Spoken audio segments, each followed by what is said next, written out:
در ادامه با ما همراه باشید. یه جی پی 5000 تر و تمیز فرستادم به شهر شمال کشور. در خدمت تک به تکتون هستم. امیدوارم که دستم براتون خیر و برکت به همراه داشته باشه. در ادامه با ما همراه باشید.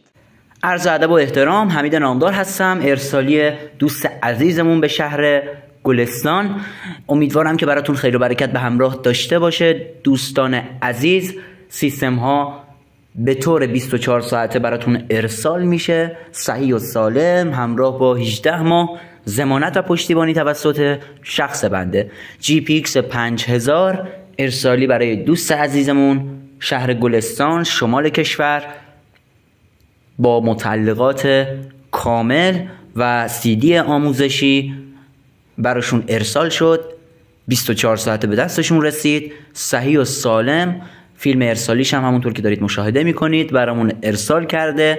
همونطور که مشاهده میکنید دوستان عزیز، متعلقاتش کامل و صحیح و سالم به دست مشتریای عزیزمون، کاربرای عزیزمون ارسال میشه.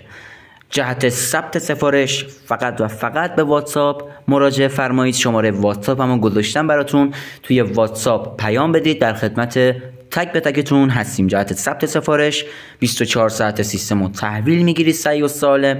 دوستان عزیزی که میخوان از شرایط اقساط بهره مند بشن فقط و فقط توی واتساپ پیام بدن، در خدمت تک به تکشون هستم.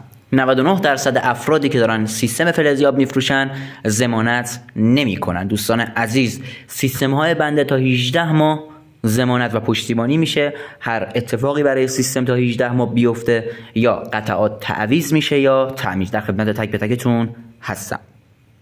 در کنار بنده با من همراه باشید. بنده حمید نامدار هستم، تحلیلگر باستانشناسی. در کنار شما دوستان عزیز گفتگوی دقیق و فهم عمیق آغاز خواهیم کرد.